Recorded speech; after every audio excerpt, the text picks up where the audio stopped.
आपको व्यथित होने की आवश्यकता नहीं है महाराज, आप तो जाइए। इसीलिए तुम सब रानियों में मेरी सबसे विशिष्ट रानी हो।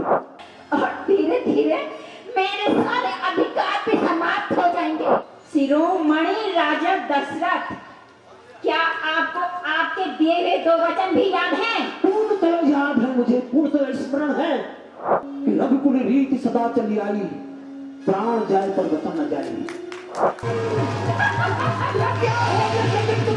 क्या हो गया? कहीं ये क्या हो गया? बोलो कि कहीं तुम ठिठोली कर रही हो। बस इतनी सी बात माता, पिताजी की कामना एवं अयोध्या वासियों के कल्याण हेतु राम अपने प्राण तक न्यौछावर करने के लिए सहज तैयार है माता।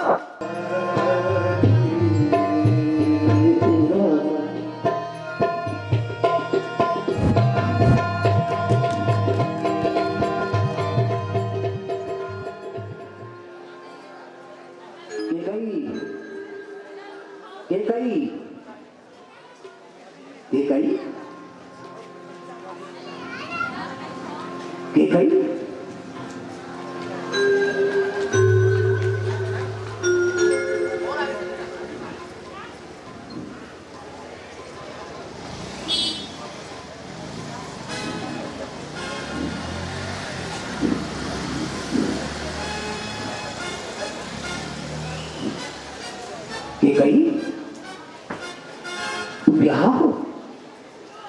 तो मैंने कहां तुम्हें नहीं ढूंढा। ये तुम इस कक्ष में सब कुछ उलट पुलट हो रखा है। तुम्हारे ये आभूषण, तुम्हारी ये चूड़ियां,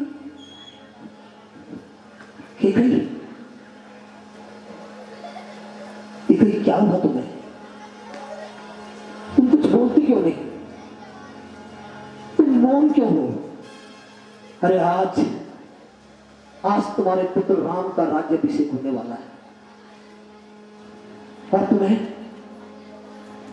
तो बहुत प्रसन्नता हुई थी ना। मैं राजमहल में भी देख रहा था कि तुम उस क्षण को इस तरीके से अपने में आत्मनिहित कर रही थी कि कहीं क्योंकि तुम कुछ बोलती क्यों नहीं? तुम्हारे इस रूप को देखकर मैं व्यथित हो रहा हूं। आपको व्यथित होने की आवश्यकता नहीं है महाराज, आप तो जाइए और अपने पुत्र राम के राज्याभिषेक की तैयारियां कीजिए। ये क्या कह रही हो के गई? अपने पुत्र की? अरे राम हमारा पुत्र है। मेरा अभिप्राय तीनों रानियों से और स्वयं से है, और तुमने उसे अपने स्नेह से संचित किया है।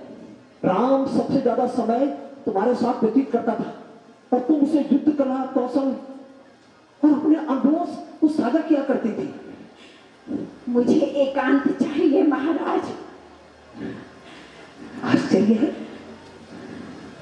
जबकि तुम्हारे पुत्र राम का राज्याभिषेक होने वाला है, तुम एकांत चाहती हो? अरे इस अवसर की तो तुमने रात भर जागकर तुमने राज्याभिषेक को सफल बनाने में अपना महत्वपूर्ण योगदान दिया है। कहीं इसीलिए तुम मेरी सबसे प्रिय रानी थी, हो और रहोगी। मेरी प्रशंसा करके आप मेरा उपहास उड़ा रहे हैं महाराज। मैं इतनी भी महान नहीं हूं, और एक रानी होने के साथ साथ मैं एक स्त्री भी हूं, एक मां भी हूं। मेरे नेत्रों में भी अपने पुत्र के भविष्य के कुछ सपने हैं। इसीलिए तुम सब रानियों में मेरी सबसे विशिष्ट रानी हो। विशिष्ट थी महाराज, विशिष्ट हूं नहीं। ये क्या कह रही हो? अगर कौशल्या राजमाता बन जाएगी तो तुम्हारे अधिकार और बढ़ जाएंगे, तुम्हारे अधिकारों का विस्तार हो जाएगा। नहीं,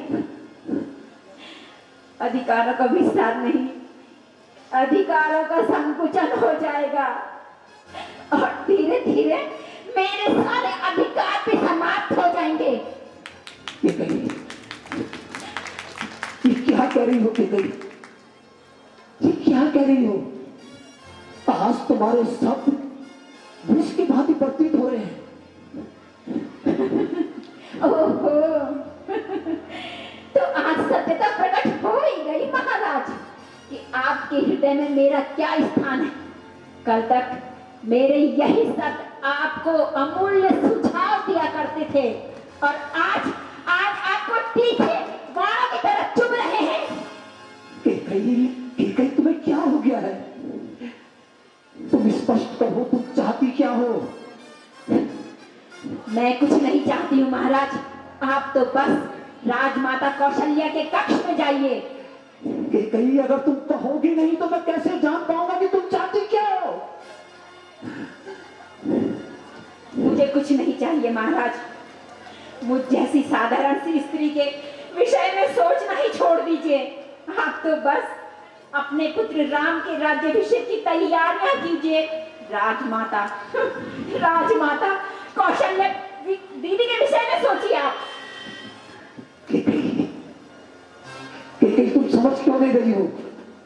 तुम चाहती क्या हो? जब तक तुम स्पष्ट नहीं कहोगी तो मैं कैसे जान पाऊंगा कि तुम्हारे अंदर क्या चल रहा है?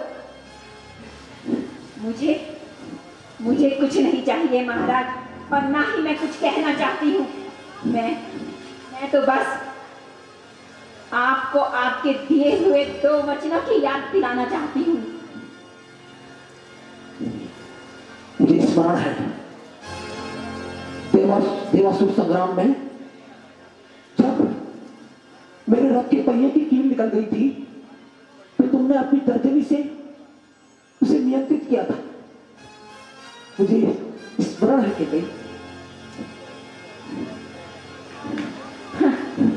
यह तो स्मरण है आपको, परंतु रघुकुल नरेश शिरोमणि राजा दशरथ, क्या आपको आपके दिए हुए 2 वचन भी याद हैं? पूर्णतः याद है, मुझे पूर्णतः स्मरण है। मैंने प्रसन्न होकर तुमसे 2 वचन मांगने का अधिकार दिया था और तुमने कहा था कि उचित स्थान और समय आने पर तुम वो वह मांगोगी।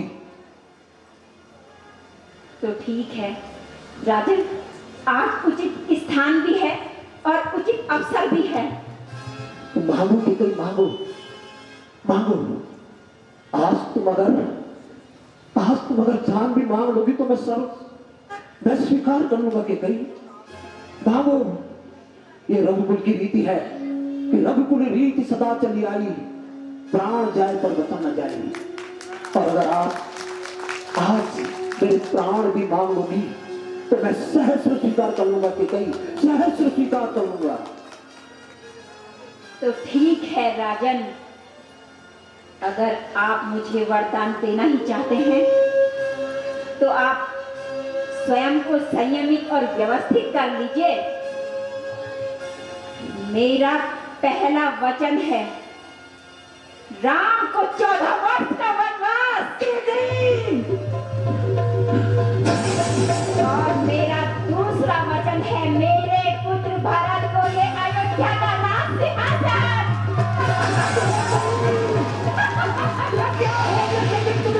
क्या हो गया? ये क्या हो गया? बोलो कि कहीं तुम फिजूली कर रही हो? कि कहीं क्या हो गया है तुम्हें? इतना विष तुम्हारे अंदर कैसे भर गया? कैसे भर गया? आप मुझ पे आरोप लगाकर अपराधी घोषित कर रहे हैं महाराज। ठीक है, अगर मैंने अपराध ही किया है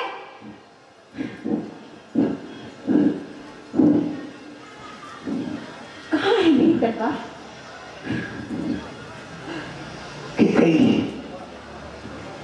तो ये लीजिए मेरा खड़क और काट डालिए मेरे सिर को, मेरे धड़ से पृथक कर दीजिए महाराज, काट दीजिए पृथक।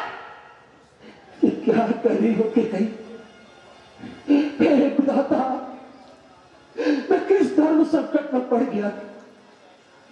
अगर वचन निभाता हूं तो अबोध राजकुमारों के प्रति अन्याय होता है, और अगर वचन नहीं निभाता हूं तो ये अयोध्या के इतिहास की पुस्तक का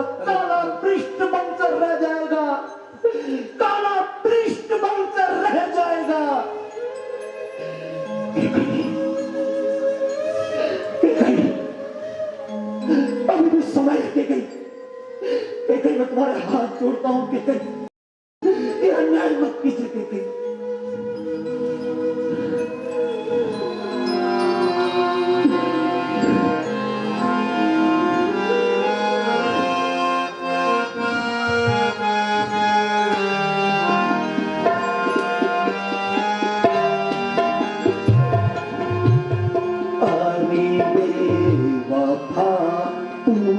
सच बता तुझे राम से क्या डर है। हरि बेवफा तू सच बता तुझे राम से क्या डर है। जो भरत ही बेटा है तेरा, जो भरत बेटा है तेरा, क्या रामचंद्र बैर है। हरि बेवफा तू सच बता तुझे राम से क्या बैर है।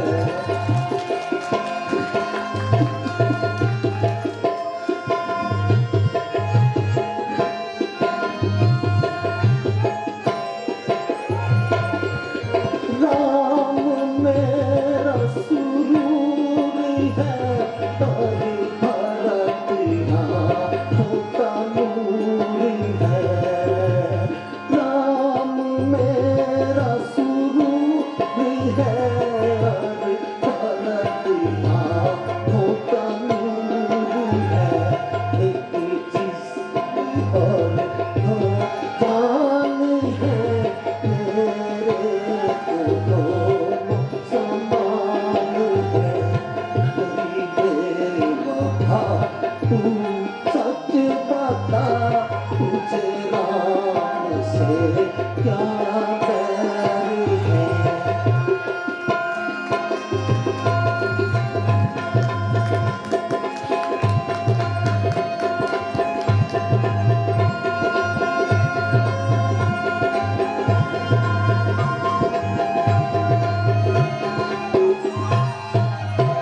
इस तरह न मेरी जान ले, दशरथ कथा तू पाल ले। इस तरह न मेरी जान ले, दशरथ कथा पाल ले। हक छोड़ कहता मान ले, इसमें सबकी खैर है। हरि बेवफा तू सच बता तुझे राम से क्या बैर है।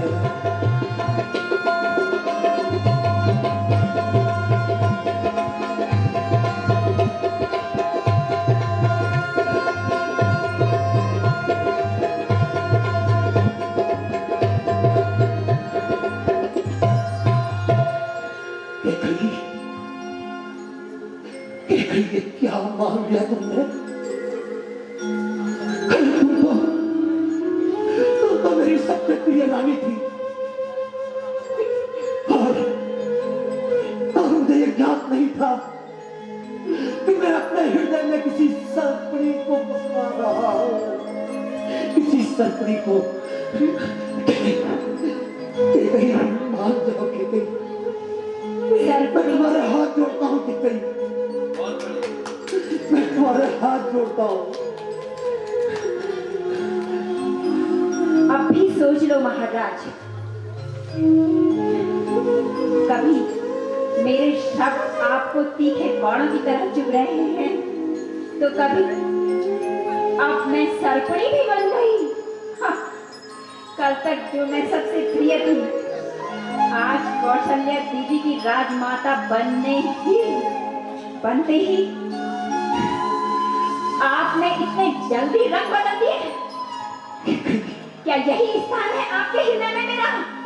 कहीं तुम समझ नहीं रही हो कि कहीं नहीं महाराज, समझ नहीं रही हो कि कहीं तुम आज आज मुझे आभास हो गया है कि मैं तो सिर्फ नाम मात्र ही आपके हृदय में बसा करती थी।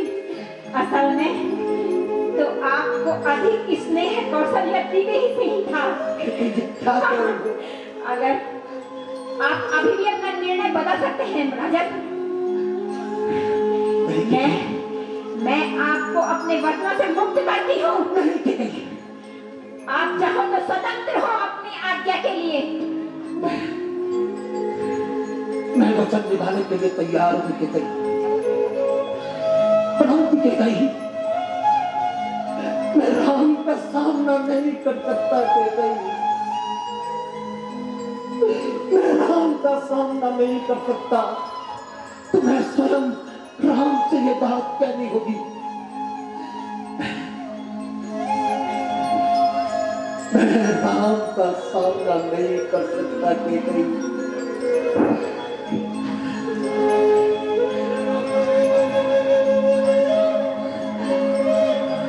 पिताश्री पिताश्री पिताश्री, आज नगर भ्रमण में बड़े आनंद की अनुभूति हुई। स्थान स्थान पर प्रजा द्वारा हमारा भव्य रूप से स्वागत किया गया और प्रजा के इस स्नेह और प्रेम को देखकर मेरा तो मन प्रफुल्लित हो गया है पिताश्री, प्रफुल्लित हो गया। क्या आपको ज्ञात है कि जो अयोध्या की प्रजा है वो तो मुझे अभी से अयोध्या नरेश कहकर संबोधित करने लगी है। पिताश्री,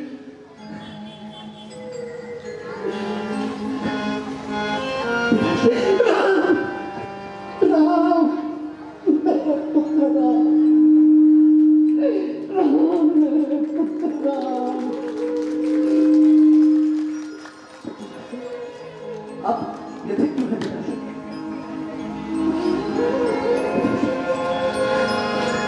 माता, पिताश्री क्यों व्यथित है माता?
तो नहीं परंतु कष्ट अवश्य है राम, और इसका कारण भी तुम ही हो।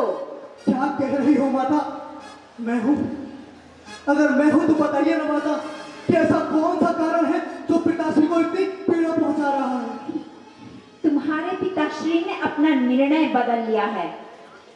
निर्णय? कौन सा निर्णय माता? यदि पिताश्री के कोप का कारण मैं हूं तो मैं किसी भी प्रायश्चित के लिए सहर्ष तैयार हूं माता। तुम्हें राष्ट्रीय सम्मान त्यागना होगा राम। बस इतनी सी बात माता। पिताश्री की कामना एवं अयोध्या वासियों के कल्याण हेतु राम अपने प्राण तक न्यौछावर करने के लिए सहर्ष तैयार है माता। ये प्राण न्यौछावर करने का समय नहीं है राम, ये अपने वचनों को निभाने का समय है।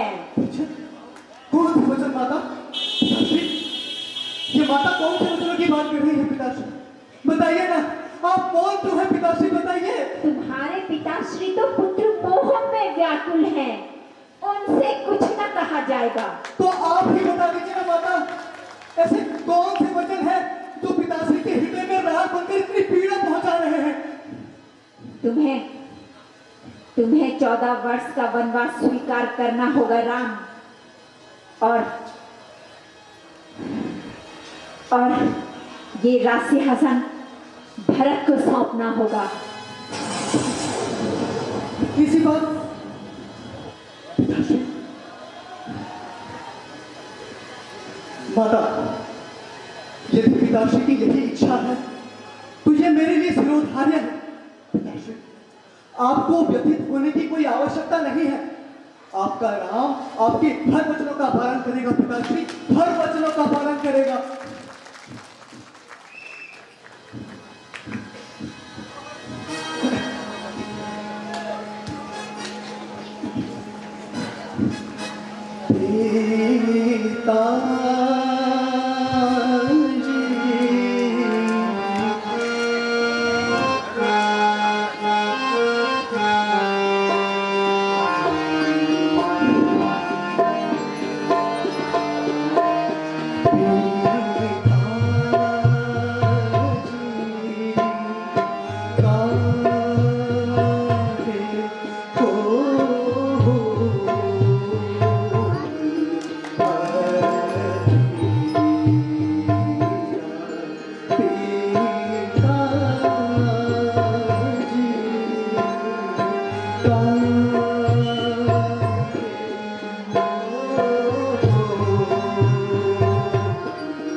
आइए पिताश्री,